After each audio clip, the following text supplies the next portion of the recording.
I recently thought of a way to potentially do time travel that's more practical than the time machine. I recently heard of the Integratron. Maybe you can go over the Integratron real briefly. Okay, well, the Integratron is, that is what I regard would be the physical manifestation of the scalar transmission. In other words, that's the device that if you have one on Mars and you have one on Earth, if you go in the one, you walk out of the other. It's this idea that I just recently saw The Matrix 4 a couple weeks ago. And I don't know if you've seen it, but when Neo walks in that door with the girl and they walk in the door and they end up in this completely other location on Earth, right? So you step through the door and boom, suddenly you're in this other place. Well, what I learned from the Integratron is that is actually theoretically true.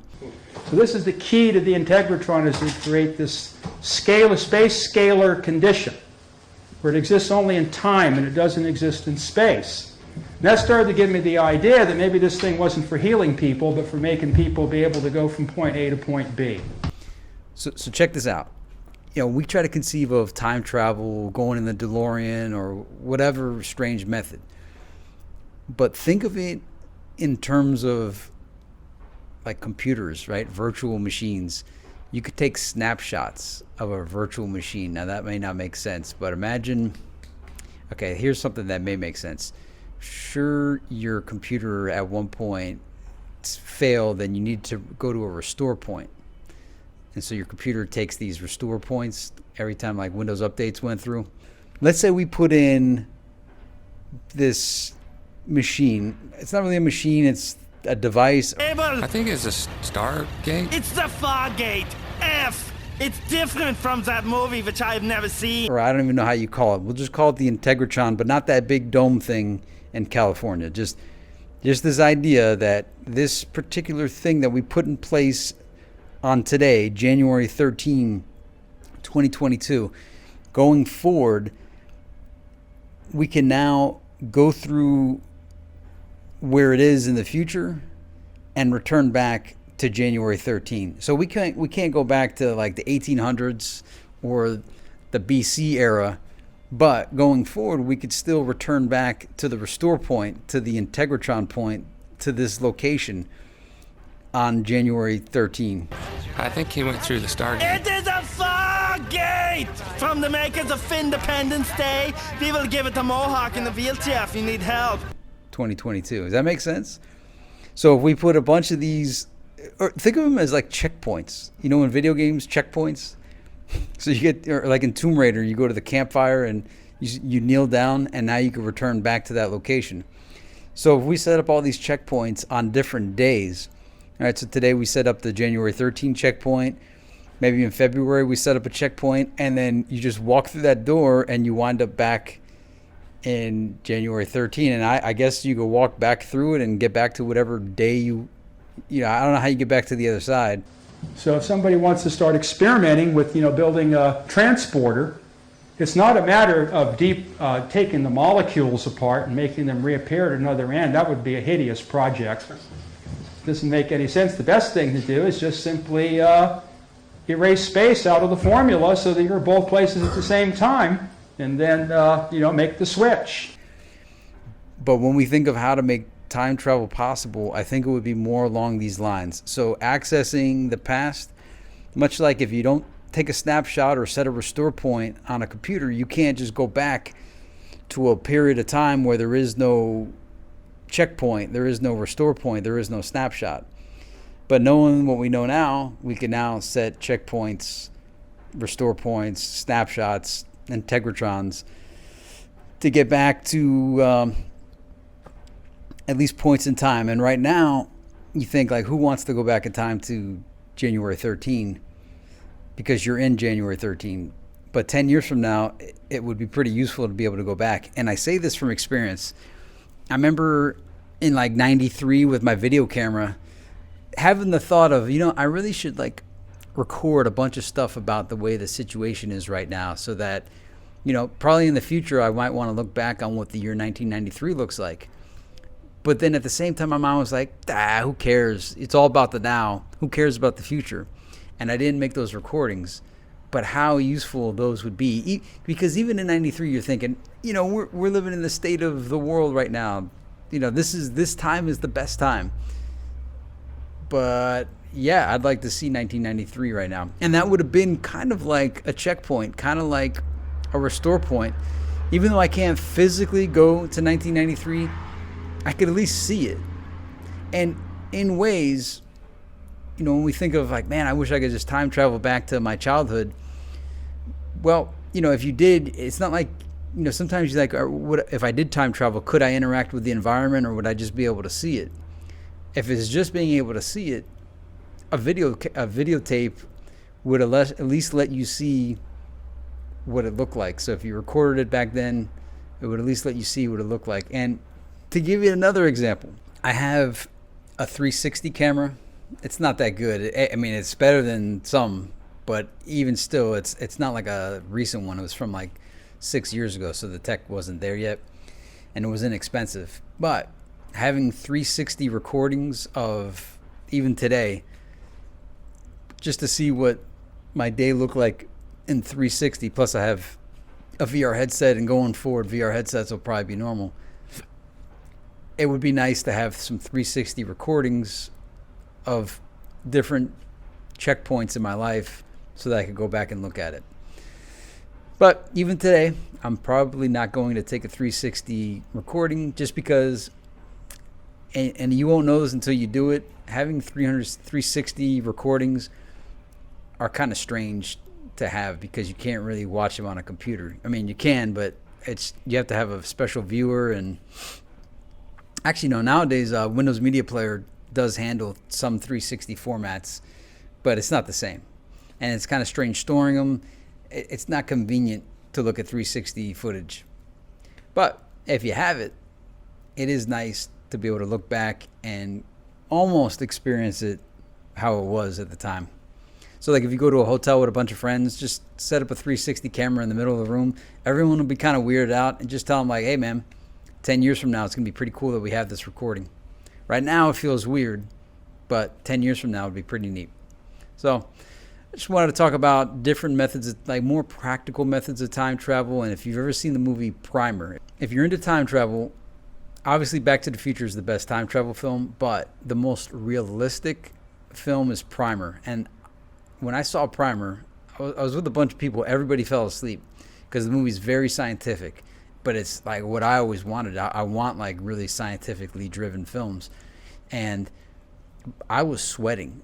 The movie seemed so real to me at the time. Like now it probably would look silly, but when I saw it, when it came out, I was like physically sweating, and I was sitting on my hands because I was really, it seemed so real at the time that you really got into it thinking like, man, you almost like felt like this was really, really happening. And I can't see a storage facility the same because it takes place in public storage. That's where they had their time machine. And it was like real-time time travel. So you'd have to sit in the time machine for like 12 hours to go back 12 hours in time. And even just being able to go back 12 hours in time, think about what that can do to change. But here's the catch, just in case you never see the movie. These guys were scientists doing it, so they were factoring in every single factor. And if you go back in time, you then realize that now there's two of you walking around, but then there's also a Monday version of you, a Tuesday version, a Wednesday version, Thursday, Friday, because they didn't want to run into themselves. And now you have to factor in like, okay, where was I on Wednesday and Thursday, and then all my other selves.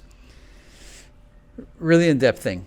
Anyway, the Integratron, Pac-Man, it's kind of like Pac-Man. You know, Pac-Man goes on one side, comes out the other. That's kind of like the idea I'm thinking of, like Neo in Matrix 4. He walked in the door, and as soon as he walked in the door, he wound up in a different location. And even if he does manage to escape by slipping out one side of the maze, what happens? He comes right back in the other side.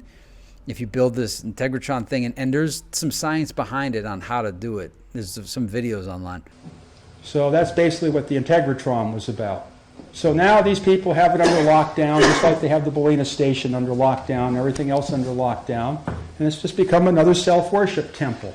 So that's the end of the Integratron. they say it's not possible, but of course they're going to tell you that it's not possible. And that's something to always think about, is that when something's mentioned that, oh yeah, we had this theory, we could do this, but it didn't work, kind of like the Philadelphia experiment. People think it's a happy game.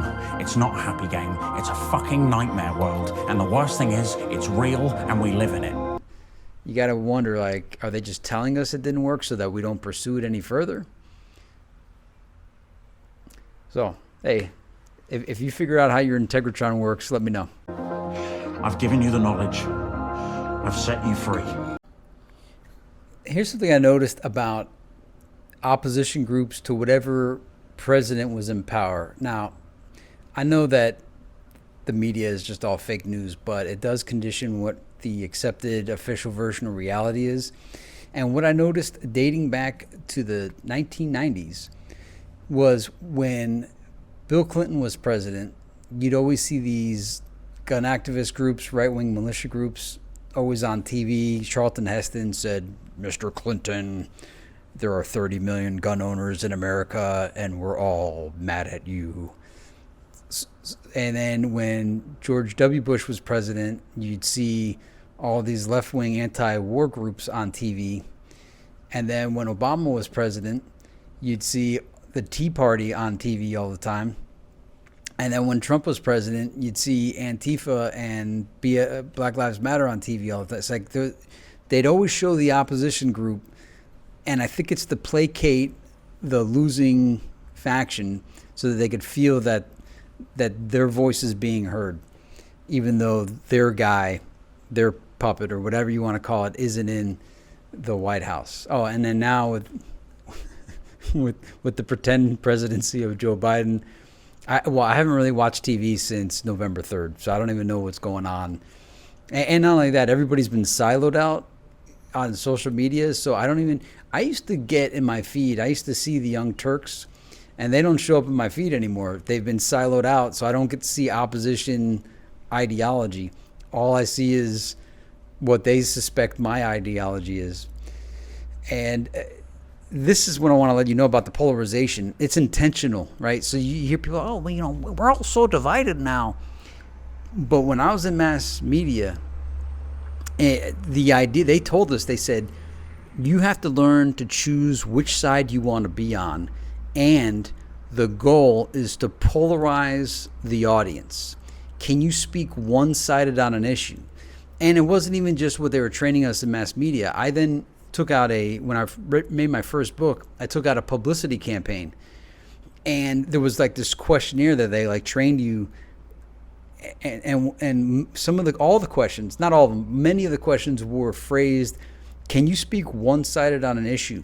Do you have a controversial topic that polarizes the audience? And so the whole thing was framed and crafted to be polarizing, to be divisive, and to speak one-sided on something. So that's publicity, I guess, obviously, because you have to create a controversy and to be polarizing. And this was what was desired. And I remember thinking in 2000, when I'm learning all this, I'm thinking, why would you want to divide the country? How is that healthy? How is that a good thing?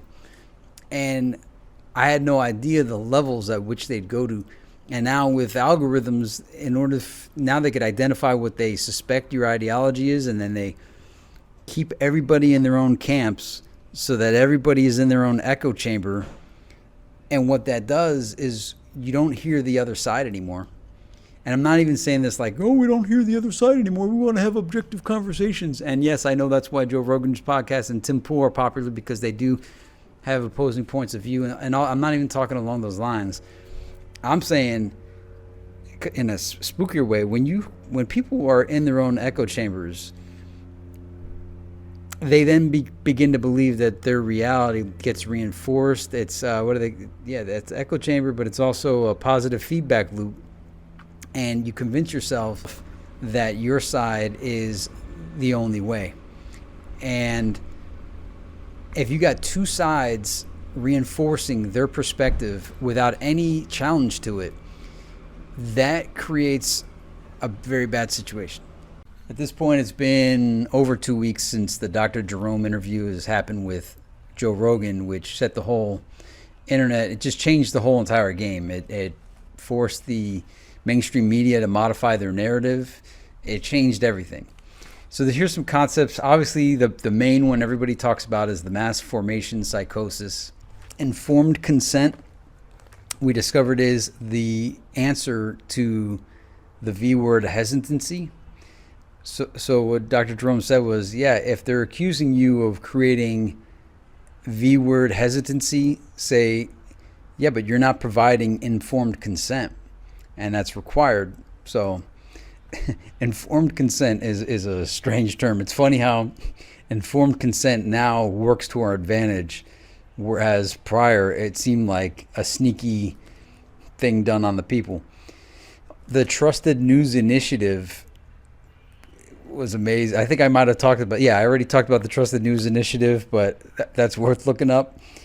And the idea, he said that one of the things he believed got him banned on LinkedIn was that he mentioned the guy that sits on the board of Reuters also sits on the board of Pfizer on an interlocking directorate. That's another word. If you haven't looked up interlocking directorate, look that up. But that provides a real conflict of interest in reporting if you have somebody that's on the Reuters. Reuters and AP basically are like God. Nobody questions Reuters and AP. Whatever they say is the fact. Like, that's the source. Who is the source? Oh, Reuters AP. Nobody fact checks Reuters AP. They are the news, right? Something that happened like a week ago was the Kazakhstan riots, whatever. I always heard about Astana, and I seen the amazing buildings that they have there. It's, regardless of what it may be about, it's pretty impressive. Someone pointed out that if you rearrange the letters of Astana, it's Satana, Satan A. And they even found like there was the pentagram with the circles around them, like they're in. So it's not just a coincidence. It seems fairly intentional. I'm going to say this one last time. 1984 by George Orwell. If you've never read it, you have to. You absolutely are missing out on everything. Like, so much stuff won't make sense, not just on this channel, but just in general, if you've never read 1984. So if you've never read 1984, make that your 2022 goal. Is to read the book.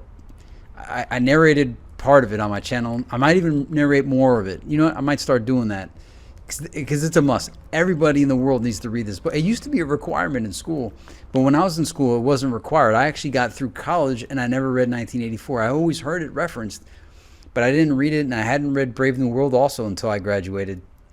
If you don't have both of those books inside of you, you're missing out on so much. But in it, there's a term called the memory hole, and that's where all of the information goes that whoever's in control doesn't want. So they actively not just suppress, but remove and destroy. And in many cases, they do the equivalent, like nowadays with digital, everything's digitized, they do the equivalent of Control F, find and replace. So they just replace the names. Eurasia was always at war with East Asia.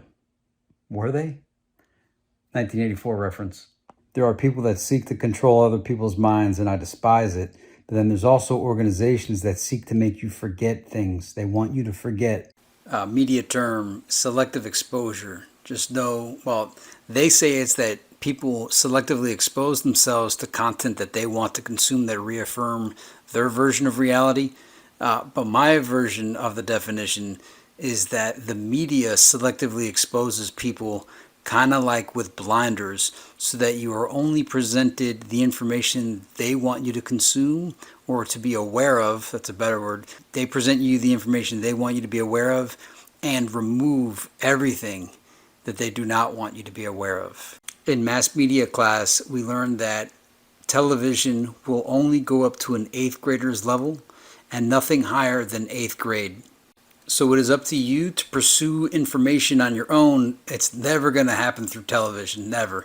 You might get glimpses of it through the internet, but you're going to have to dig and find and look to see where they may have forgotten to erase the records. Another place I've heard about, but it's been so long since I've been at college, but some of my friends that have gone back, they said that college records have a lot of information, but you have to read between the lines. And I remember when I was taking an MBA class, they were kind of hinting at like, hey, we have the records that the rest of the world doesn't get. This is what you get for being a college student. You get access to the information that nobody else gets.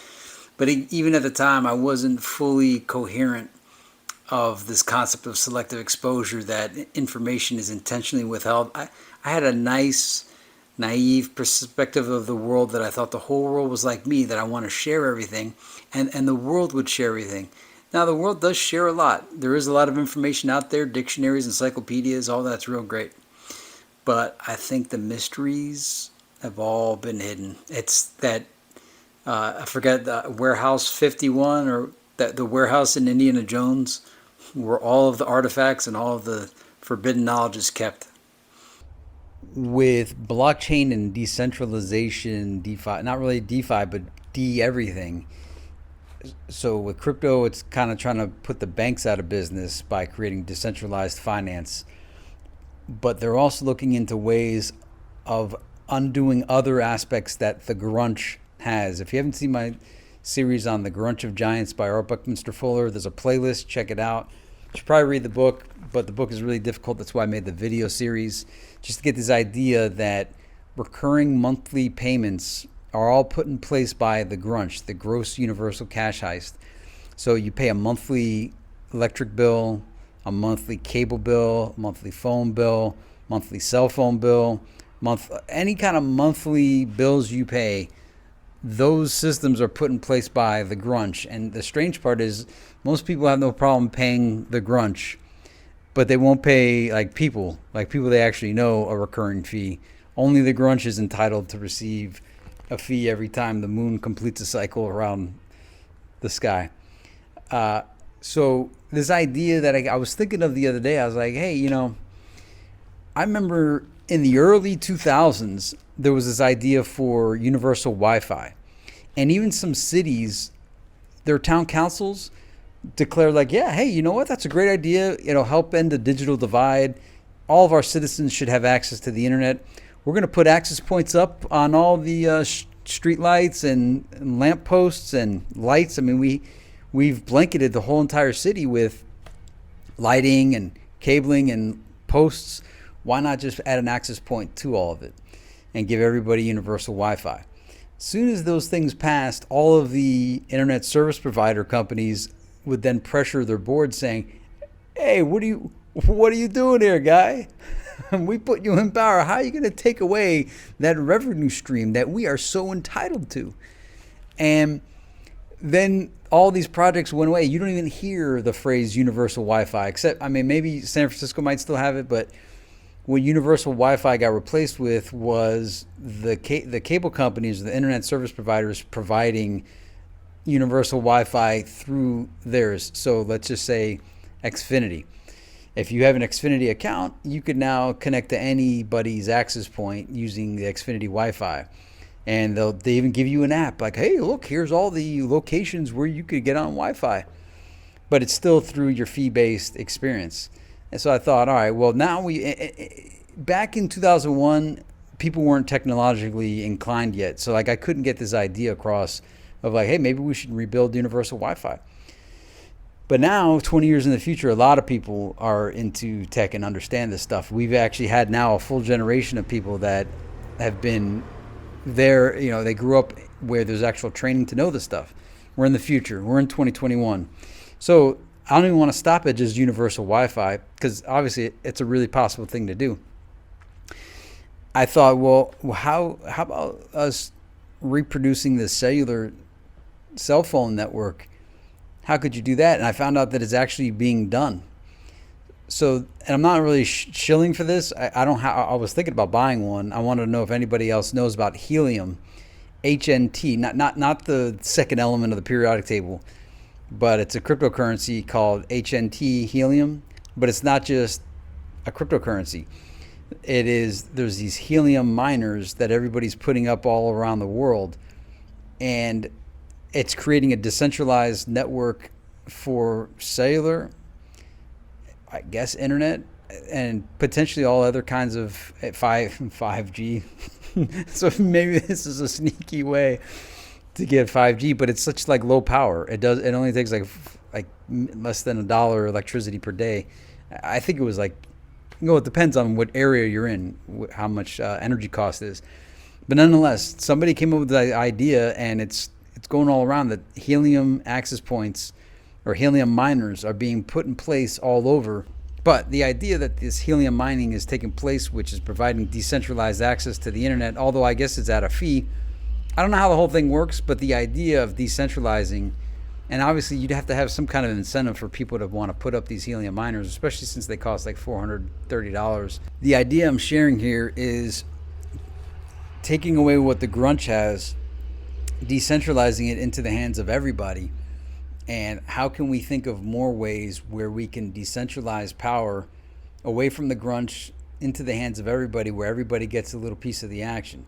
Now, ideally, there wouldn't even be any action to have a piece of, but in order to build out this new infrastructure, there has to be some kind of incentive to get people to want to do it, as well as they could earn passive income by keeping and maintaining their access points. So that's kind of goes along to the enclosure movement of everybody owning a piece of something. It then maintains it better if everybody has a stake in it. So anyway, that's my report on helium, but also the concept of decentralization away from the GRUNCH into the hands of the people, and to inspire us to think of other things that we can apply this concept to reduce monthly fees, if not eliminate them or make them micro, and provide prosperity for all, and access and the technology for all. Kind of a brilliant thing I heard in the 2000s was that cell phone companies were unable to install cell towers in many of the South American countries because the South American countries thought that the air belonged to everyone, the air. And so that they wanted, if the cell phone companies were going to make money, they wanted that money to be shared with everybody, since the cell phone was going over the cell signal was going over everybody's property. And it was pretty, like, once I heard that, I thought, wow, that's quite brilliant on finding a way to, cost share with everybody. And while it is nice that somebody invented cellular telephones, how is it that just these 4 companies get all the money? Sure, yeah, we pay for the service, and it's nice that we all get cell service, but should the cell companies get paid forever and ever, and the users simply just receive the service? What if we could reproduce what these cell companies have done with our own access points and cell towers of our own? How did they get the rights to put these cell towers all over the place? If they could do it, maybe everybody could just put up their own helium access point, and then we could decide, everybody on the decentralized network, to share the service. And what are they going to do? Say, you can't give it away for free? You have to buy it from us? That'd be kind of I mean, it's good to force the hand to see if that's the case. All right, I want to talk about anti-obscurantism. And what it is it's the opposite of obscurantism. What is obscurantism? I don't know the exact definition, but it's the people that try to make everything obscure and confusing so that only they and the initiates and the adepts understand what's going on. I want to make all of the unknown known. And there's a lot in society where things that could be so simple, like legality, like the legal system, legalese, they make it so that you have to hire a lawyer to understand what's going on, and they don't ever teach it to you. And it's crazy that you have to go to law school to learn law. I went through all of school. The only law class, I after graduating college, I was in one law class, and it was communications law, because I was for mass communication. But I never had any other law class. I never had business law. I never had any other kind of law. Like, how is it that I could graduate college and not know anything about law? Other than like the obvious laws, don't steal, the 10 commandments. The legalese is just one thing. But take a look at even like real estate. Well, real estate's pretty much also law. So they made it confusing. Instead of just buying a house, there's all this paperwork. I remember when I bought a house, check this out. They presented like 50 sheets of paper that I had to sign. And I remember thinking, like, all these papers I have to sign are in favor of the builder or in favor of the company selling me the house. How come I don't if I brought 50 sheets of paper that were all in favor of me and not in their advantage at all, would they sign them? So I got to sign all this paperwork that gives them all the power and none to me. Would they reciprocate that and sign a bunch of papers that are completely in my favor and not in their favor? So I want to put that idea out there, and maybe people start doing that just to see how it goes. Additionally, like when you go to a doctor's office or some kind of medical thing, they make you fill out all these consent forms and all of these other forms that are all in their advantage, not in your advantage. I've actually started doing this whenever I go to the seldom times I do go into medical facilities. I present them paperwork that says, like, hey, listen, I'm not here to be part of your cash cow. I'm not a product for you. I'm not an asset for you. I'm here to conduct science. I'm not here to be a revolving door patient. I'm not here to be a test subject to try out drugs on. I'm not interested in drugs. I'm interested in conducting a science experiment with your instruments. I'm not here for anything else. I don't want to be part of your little system. I just want to do some science and be on my way. So take the power back, and just to see how it goes, if you furnish paperwork, will they sign it? And if they won't sign it, maybe question them, like, kind of read it. A great way to learn as an American is to deal with some Europeans, because they're real skeptical and they're cynical. Cynical is the word I'm looking for. If you're into the power of positive thinking and being nice, it's not a good way to be. But if you're trying to get to truth, you need people like this. So then if you get a culture that picks every little thing apart, you learn to see what you may not have seen. So they would do something like, oh, okay, so you want me to sign your paper, but you don't want to sign my paper. Okay. So put the opposite. If you're buying a car, think of all the stuff you have to do when buying a car. And it's like, hey, what if we reverse the game here?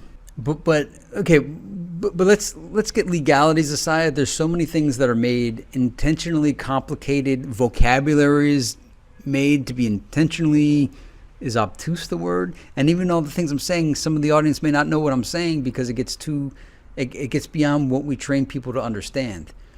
And so I want to get rid of obscuring things. Sometimes, when you hear politicians say, oh, we're going to create jobs. And I think to myself, so what are you going to do?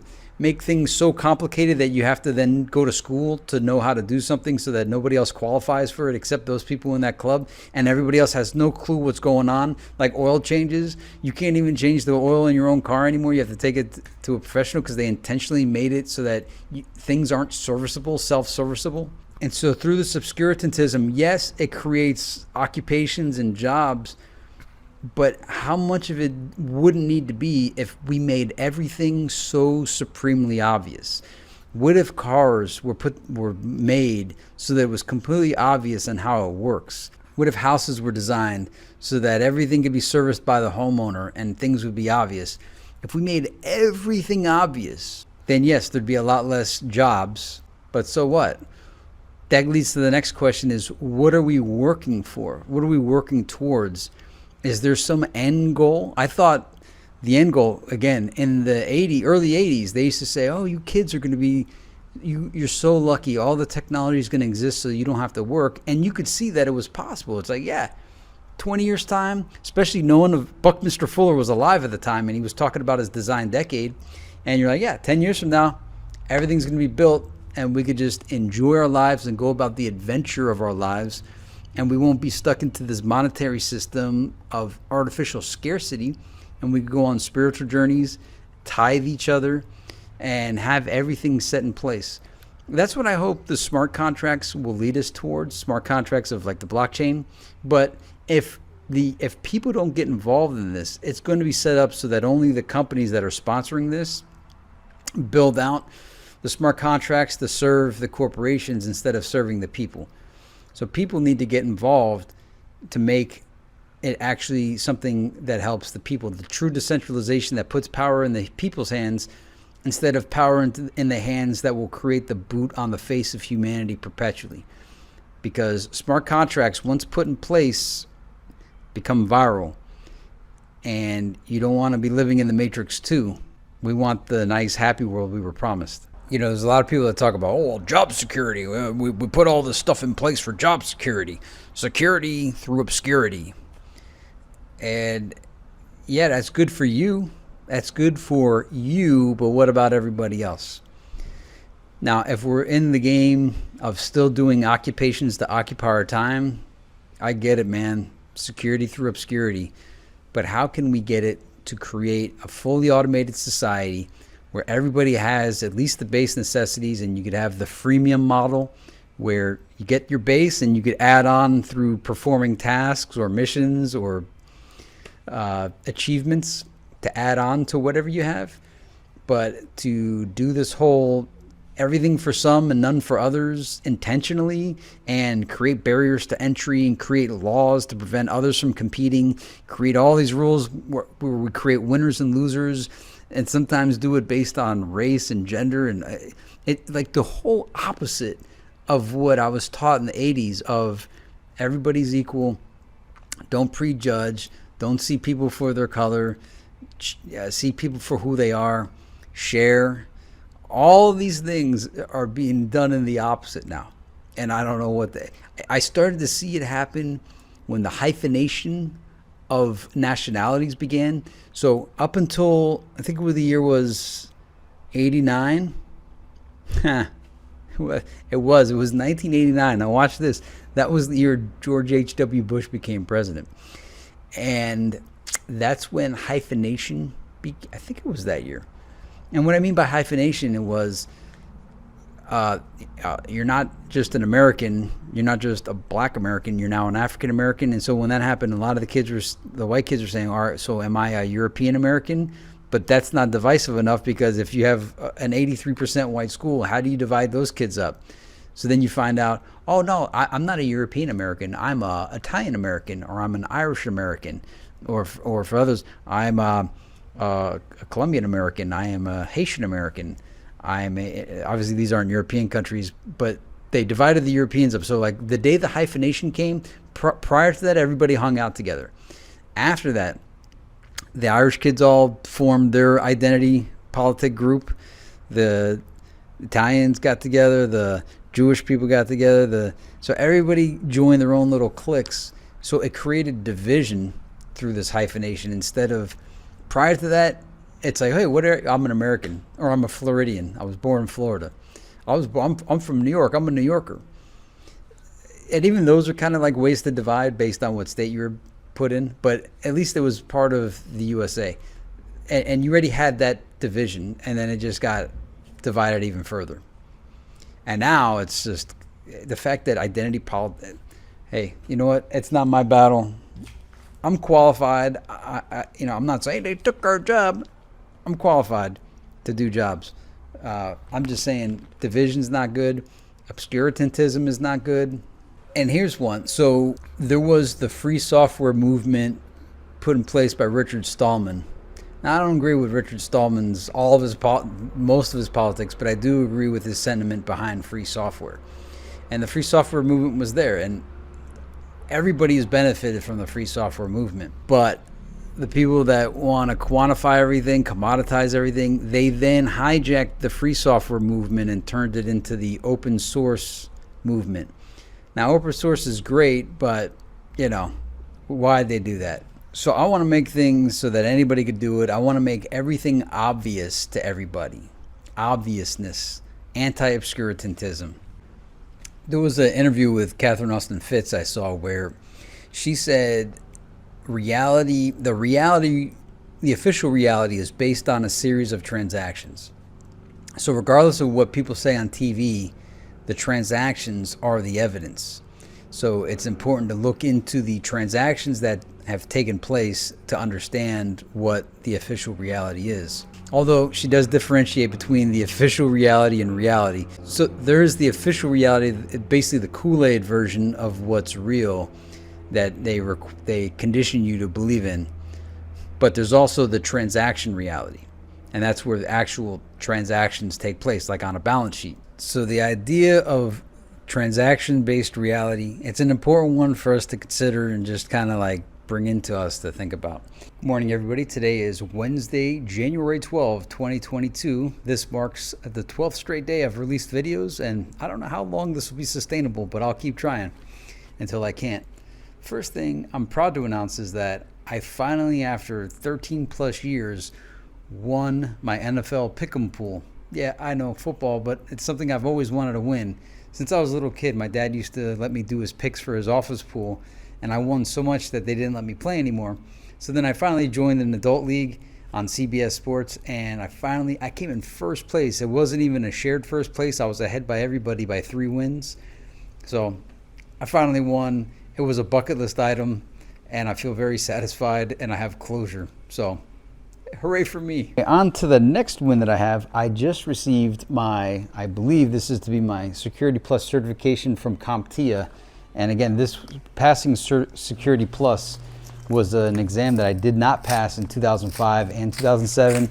It had been eaten away at me, and I kept passing more and more certifications, I think trying to chase that I didn't pass this CompTIA Security Plus. And no matter how many certs I got, it didn't matter. I needed to pass this one. And now that I passed this one, I kind of feel like, all right, I'm done with passing certifications. So let's see what we have in this package here. All right, congratulations. CompTIA official certified skill certification. All right, I never actually got it in a packet like this. This is pretty cool. All right, Jonathan Lippy has successfully completed the requirements to be recognized as CompTIA Security Plus Certified CE, December 13, 2021. Oh man, it actually expires 2024. I'm not renewing. I'm not going to take any more certs unless I'm required to. Oh wow, that even comes with a card. Your hard work paid off. Now let CompTIA certification work for you. So there's the card. So there we have it. I'm going to add this into this binder filled with wins, college transcripts, GMAT, acceptance into Nova Southeastern, Nova stuff, Microsoft transcript,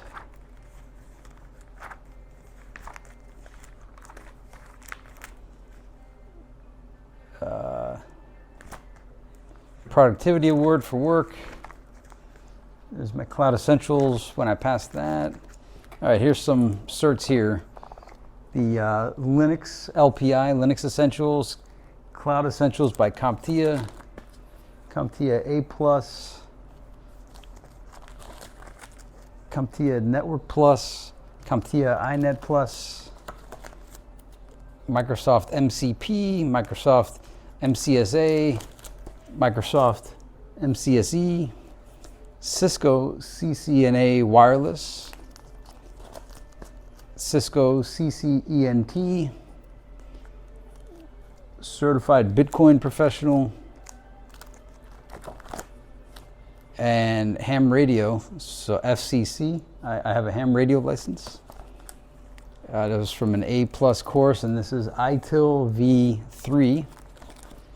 And so I show you all this because, you know, I realized I seen some videos that says that if you're doing videos on YouTube to be an influencer, you should have actually accomplished something. So I wanted to show you that I accomplished a lot of certifications that many IT people don't have, and I do. But also to share the psychology behind it. Since I graduated school, there was no more grades, and I need to measure myself. I can't just learn something for no reason. There's always got to be a point behind it. So if I'm learning something, I want to test. I want to, find out if I actually retained the information, or I like the competition or the challenge to pass something. But also keep in mind this interview with Terry Bradshaw by Jim Rome, like in the early 2000s, that I just happened to catch. Because I didn't listen to Jim Rome every day, but it just happened to be on, and Terry Bradshaw was on. And he gave the most unlikely of interviews because, Terry Bradshaw on TV is this fun, happy, crazy guy. And in his interview with Jim Rome, he was like sobbing and explaining to Rome that he suffers from like severe depression. I don't suffer from depression, but I was surprised to learn I don't really suffer from anything except I'm too ambitious. But But Terry, I didn't know like these things were happening to him, and he even mentioned his motivation for winning 4 Super Bowls was that after he won the first Super Bowl, he thought, all right, he still didn't feel happy. So then he thought, all right, maybe if I win a second one. And he said after that, he still didn't feel happy. And he thought for sure that by winning 3, he'd finally be okay. And even after three Super Bowls, he still wasn't. He thought for sure a 4th one. And when that didn't happen, he then, I think, said he went to get help. But like that's a story that I would have never known. And it's kind of like modified how I think about what motivations are. And I was like, why did I get all these certifications? And there's a lot of reasons. One of them is, that you're always in competition with other people, and there's always like criteria to meet. And I like to remove all options for someone to reject me. They have to. I want it to be where they reject me, where they're just like, I just don't like you. Okay. Whereas I don't want any other excuse to be out there except, yeah, we don't like you. If you don't like me, that's fine. Like I could live with that. I just hate fake excuses. So I want to have like I have so many certifications now that it makes a mockery of the certifications. I just have an uncanny ability to memorize patterns of information. Is this a humble brag? Not really.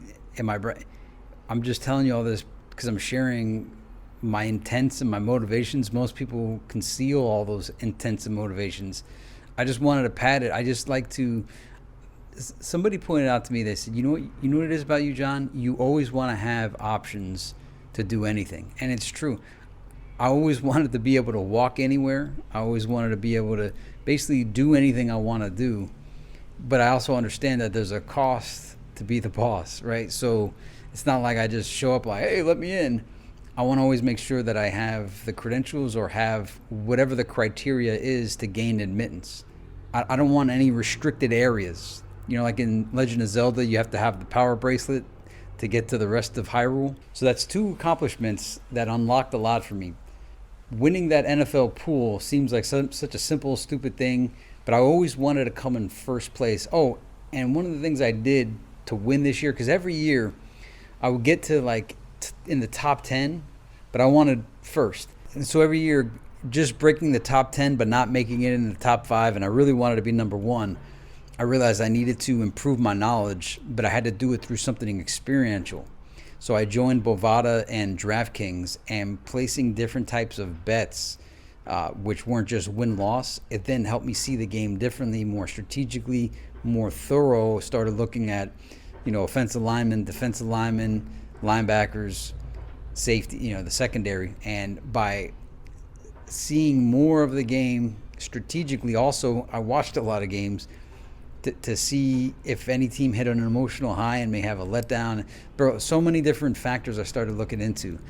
And I think that's what got me over the top to win this year. So regardless, winning this meant a lot to me. It's a simple, stupid thing, but it's something I've always wanted to do since I was 10 years old. And passing the Security Plus exam relieved a loss that I experienced in 2005 and 2007 that I didn't realize was bothering me. So I like to win, I like to achieve, and I don't like to leave chapters open. And I couldn't just like lose at something like a Security Plus exam and just say, all right, let me just move on. I tried twice, and now those 2 years in 05 and 07, when you study for an exam, it's a lot of time. And you can't just invest all that time and come away empty-handed. So now that I passed that, I now feel like my certification journey is finally complete, which will spare me so much extra time going forward to use that time for other endeavors. Well, thanks for joining with me for January 12th, and I hope your day is as good as mine. May the force be with you. See you tomorrow.